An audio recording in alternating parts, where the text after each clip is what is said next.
मुख्यमंत्री भूपेश बघेल से बीते सोमवार की शाम को उनके यहां निवास कार्यालय में मंत्रालयीन कर्मचारी संघ के प्रतिनिधिमंडल ने सौजन्य मुलाकात की और दीपावली के पहले एरियर्स और 5% महंगाई भत्ता बढ़ाने जैसे कर्मचारी हितैषी निर्णयों के लिए आभार जताया। इस मौके पर मुख्यमंत्री ने संघ के प्रतिनिधियों से चर्चा करते हुए कहा कि सरकार हमेशा कर्मचारियों के साथ है और आगे भी उनके हित के लिए सरकार की ओर से हर आवश्यक पहल की जाएगी। इसी के साथ मुख्यमंत्री भूपेश बघेल ने अपने निवास कार्यालय में आयोजित एक कार्यक्रम में जनसंपर्क विभाग की हिंदी अंग्रेजी नवीन द्विभाषीय वेबसाइट का लोकार्पण किया और इस नवीन वेबसाइट में इस वेबसाइट में समाचारों के अलावा विभागीय और छत्तीसगढ़ से संबंधित समस्त जानकारी हिंदी और अंग्रेजी में उपलब्ध होगी। दोनों भाषाओं में जानकारी उपलब्ध होने से छत्तीसगढ़ शासन की योजनाओं की पहुंच देश और दुनिया में आसानी से पहुंच सकेगी। ये साइट राज्य और राष्ट्रीय स्तर के अंग्रेजी माध्यम के समाचार पत्रों के लिए सुविधाजनक होगी और उन्हें छत्तीसगढ़ शासन से संबंधित समाचार हिंदी के साथ साथ अब अंग्रेजी में भी उपलब्ध होंगे। वेबसाइट में जिलों के लिए अलग अलग सेगमेंट भी बने हैं, जिससे जिला जनसंपर्क कार्यालय अपने जिले से संबंधित समाचार खुद अपलोड कर सकेंगे। और मौके पर संचालक जनसंपर्क सौमिल रंजन चौबे सहित जनसंपर्क विभाग के अन्य अधिकारीगण भी उपस्थित रहे।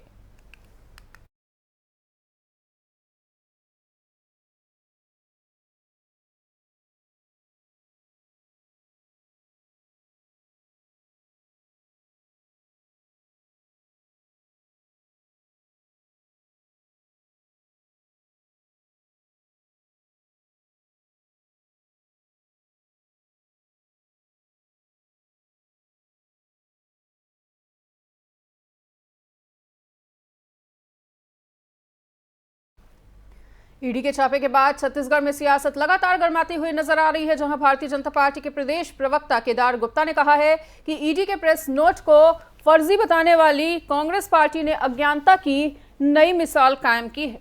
कांग्रेस के नेता छत्तीसगढ़ में ईडी के छापे के बाद उसके द्वारा जारी तथ्यों को फर्जी करार दे रहे हैं, तो क्या अब ईडी द्वारा प्रेस नोट वेबसाइट पर अपलोड होने के बाद जनता को भ्रमित करने की राजनीति करने वाले माफी मांगने और संन्यास लेने के लिए तैयार हैं? प्रदेश भाजपा प्रवक्ता केदार गुप्ता ने कहा कि कांग्रेस के नेता व्यर्थ ही तथ्यहीन बयानबाजी कर भ्रष्टाचार के हिस्से का नमक अदा कर रहे हैं। सरकार बेपर्दा हो चुकी है और ये उसे चुनरी उड़ा रहे हैं। ईडी ने भ्रष्ट अधिकारियों के यहाँ छापेमारी की। कई किलो सोना, करोड़ों रुपए, कई कैरेट हीरे बरामद हुए और बकायदा ईडी ने इसके लिए बयान जारी किया। पर 2 दिन से कांग्रेसी नेता उन भ्रष्ट अधिकारियों को बचाने के लिए लगातार ये बयान दे रहे थे कि ये ईडी का बयान भ्रामक है, झूठा है, असत्य है। पर आज ईडी ने उसे अपनी वेबसाइट पर अपलोड कर दिया। अब क्या ये कांग्रेसी नेता जो जनता को भ्रमित कर रहे थे माफी मांगेंगे, राजनीति से संन्यास लेंगे?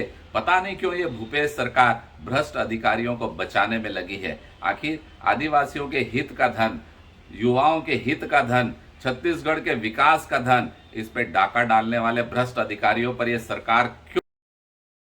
जूना अखाड़ा महामंडलेश्वर के शिष्य संत बाल योगी ज्ञाननाथ का एक विवादित बयान सामने आ गया है, जिन्होंने कहा कि ज्यादा से ज्यादा बच्चे पैदा करो, घरों में अच्छे से अच्छे शस्त्र रखो, क्योंकि एक आंधी आपके घरों तक आने वाली है और उस दिन आपके बच्चे और आपके शस्त्र आपके काम आएंगे।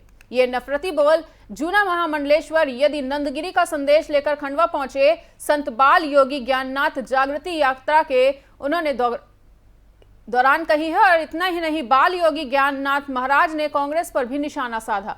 उन्होंने कहा कि कांग्रेस पहले हिंदुओं की पार्टी थी और अब वो मुस्लिम के पक्ष में निर्णय लेकर भारत को इस्लामिक देश बनाना चाहती है। साथ ही उन्होंने भाजपा को भी हाथों लेते हुए कहा कि भाजपा सेक्युलरवाद करने लगी है।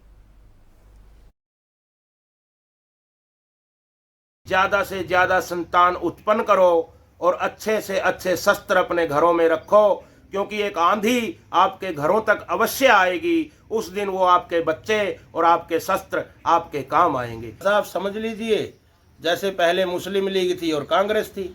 मुस्लिम लीग मुस्लिमों की पार्टी थी, कांग्रेस जो है हिंदुओं की थी। अब ऐसे ही हो गया है।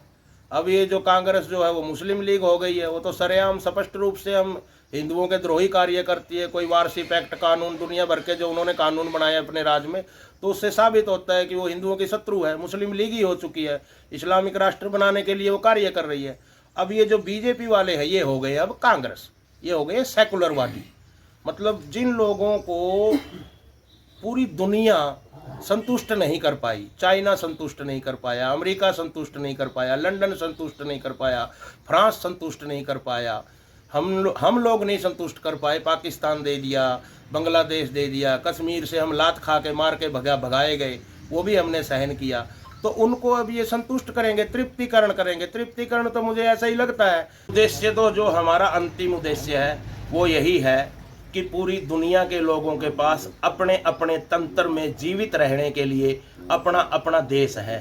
जैसे हमारे ईसाई भाई हैं, उन हमारे ईसाई भाइयों के पास अपने 150 के करीब देश हैं। ऐसे ही हमारे मुस्लिम भाई हैं, उनके पास भी अपने तंत्र में जिंदा रहने के लिए 57 से 58 देश हैं। ऐसे हमारे यहूदी भाई हैं, 80 लाख ही हैं पूरी धरती पे, उनके पास भी अपने तंत्र में जिंदा रहने के लिए इजराइल नामक अपना एक देश है। लेकिन हमारा ऐसा सनातनियों का कौन सा दुर्भाग्य रहा, या हमारे गांधी, नेहरू या जिन्ना या जिन लोगों ने अपना आज अभी मोदी और जो भी है, हम लोगों से ऐसा कौन सा भूल हुई कि हमें आज तक भी अपना कहने के लिए हमारे पास धरती का एक छोटा सा टुकड़ा भी नहीं है जिससे मैं गर्व से होकर कह सकूं कि मैं हिंदू हूं और मुझ सनातनी हिंदू का ये मेरा। बिलासपुर कटनी रेल मार्ग में ट्रेनों के परिचालन में लेट लतीफी और ट्रेन रद्द होने की समस्याओं को लेकर जिला कांग्रेस कमेटी जीपीएम ने महाप्रबंधक के नाम स्टेशन मास्टर को ज्ञापन सौंपा है। और दरअसल बिलासपुर कटनी रेल रूट पर रेलवे के मनमाने रवैये से आम जनता पूरी तरह से त्रस्त हो चुकी है। कोरोना काल के बाद से ही रेलवे प्रशासन मनमाने ढंग से यात्री गाड़ियों का संचालन कर रहा है। वहीं मालगाड़ियों को प्राथमिकता देने के कारण पैसेंजर और एक्सप्रेस ट्रेनों को जानबूझकर 8 से 10 घंटे लेट किया जा रहा है, जिसके कारण पेंड्रा रोड स्टेशन में ट्रेनों की लेट लतीफी के कारण आम जनों के लिए सफर करना तकलीफदायक बना हुआ है। और रेलवे की इस अव्यवस्था के खिलाफ जिला कांग्रेस कमेटी ने पेंड्रा रोड स्टेशन में केंद्र की मोदी सरकार के खिलाफ जमकर नारेबाजी भी की। वासियों को देश के इतिहास में पहली बार देखने को मिल रहा है, जब से मोदी की सरकार आई है, रेलवे को व्यापारियों के हाथ में बेच दिया है। आज ये ऐसी परिस्थितियां हैं कि आज इतिहास उठाकर देख लिए, कभी भी रेलों का परिचालन नहीं रुका, ना ही इतना इस तरह से जो लेट लतीफी हो रहा है उस तरह से। आज अडानी के हाथों पूरे रेलवे को बेच दिया गया है।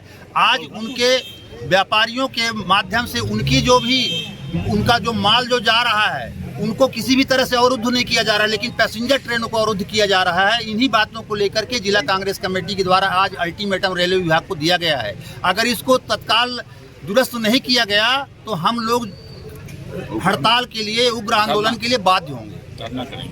स्टेशन वास्तव में बहुत पुराना स्टेशन है और अभी तक ये देखने को मिल रहा है 2014 के पूर्व जितनी भी एक्सप्रेस ट्रेनें चल रही थी नियमित रूप से आ रही थी, नियमित रूप से उसका स्टॉपेज होता रहा। और बिलासपुर से पेंड्रा रोड के बीच में भी बहुत सारी एक्सप्रेस ट्रेनों का स्टॉपेज था, जैसे करगी रोड है, बेलगाना है। लेकिन आज की स्थिति ये है कि बिलासपुर से जो ट्रेन छूट रही है सीधे पेंड्रा रोड आ रही है और बिलासपुर से यहाँ से जो छूटती है सीधे शहडोल जाके रुकती है। या जो छोटे छोटे स्टेशनों में आज जो नहीं रुक रहा है वो ये इससे काफ़ी असुविधा हो रही, परेशानी हो रही पूरे। मुख्यमंत्री शिवराज सिंह चौहान उज्जैन पहुंचे हैं, जहां कालिदास अकेडमी में स्थानीय कार्यक्रम में उन्होंने हिस्सा लिया। मुख्यमंत्री शिवराज सिंह चौहान ने महाकाल के लोकार्पण होने के बाद सभी शहरवासियों और साधु संतों सहित अन्य लोगों का आभार भी व्यक्त किया है। और मुख्यमंत्री शिवराज सिंह चौहान ने महाकाल की पूरे विश्व में चर्चा होने की बात कही। इस दौरान कई साधु संत सहित भाजपा के कार्यकर्ता और वरिष्ठ पदाधिकारी मौजूद रहे। एकदम पहुंच पाएंगे कि नहीं पहुंच पाएंगे, तो उसकी व्यवस्था भी बना रहे हैं। कई लोग अपने गांव का जल लेके आना चाहते हैं ताकि रुद्र सागर में प्रवाहित कर सकें और यहाँ से जल लेके वहाँ जा सकें। तो उसकी भी एक व्यवस्था बना के कि कैसे जो लोग आना चाहते हैं उनका नाम दर्ज हो, गांव का नाम दर्ज हो और फिर व्यवस्थित रूप से वो आए तो दर्शन कर पाएँ। तो वैसी एक व्यवस्था आज से बनाने का काम प्रारंभ होगा। महाकाल महाराज की कृपा है, उन्हीं की कृपा से श्री महाकाल लोक बना है और चारों तरफ से लोग महाकाल महाराज को प्रणाम करने आना चाहते हैं। तो समस्त व्यवस्था ऐसी बनाएंगे कि जिससे वो दर्शन कर भी सके और यहाँ से भक्ति भाव से भर के महाकाल महाराज का आशीर्वाद लेके जा सके। अब कटनी जिले के एनकेजी थाना क्षेत्र के ग्राम देवराखुर में देर शाम कटनी नदी के किनारे पिकनिक मनाने के दौरान नहाने गए 5 बच्चों की गहरे पानी में डूबने से मौत हो गई। वहीं 3 बच्चों के शव नदी से पहले ही बरामद कर लिए गए थे। 2 अन्य के शव भी तलाश के बाद नदी से निकाल लिए गए हैं और नदी में डूबे सभी बच्चों की उम्र 13 से 15 साल के बीच बताई जा रही है। कटनी होमगार्ड और जबलपुर एसडीआरएफ की टीम ने मिलकर सभी शवों को बाहर निकाला। मौके पर कटनी तहसीलदार, एनकेजे थाना प्रभारी सहित अधिकारी और पुलिसकर्मी मौजूद रहे। हृदय विदारक इस हादसे में जान गंवाने वाले सभी बच्चों के परिजनों को राज्य शासन ने 4-4 लाख रुपए की आर्थिक सहायता राशि देने की भी घोषणा की है। वहीं विधायक ने 10-10 हजार की सहायक राशि देने की बात कही। देवराखुर गांव में दुखद घटना के बाद मातम पसरा हुआ है। वहीं जिला पंचायत उपाध्यक्ष अशोक विश्वकर्मा भी इस मौके पर मौजूद रहे।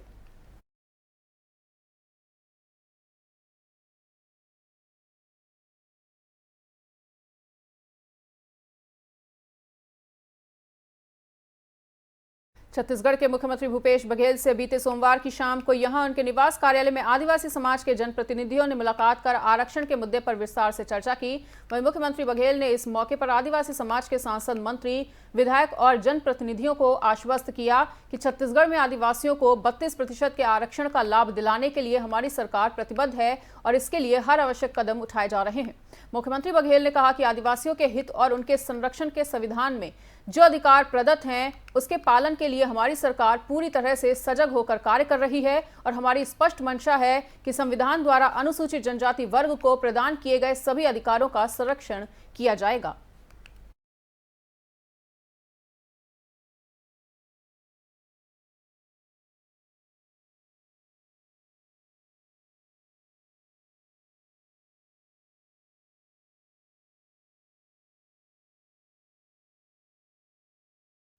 फिलहाल इस वक्त के बुलेटिन में इतना ही। पर देश और दुनिया की बाकी खबरों के लिए देखते रहिए FM न्यूज़।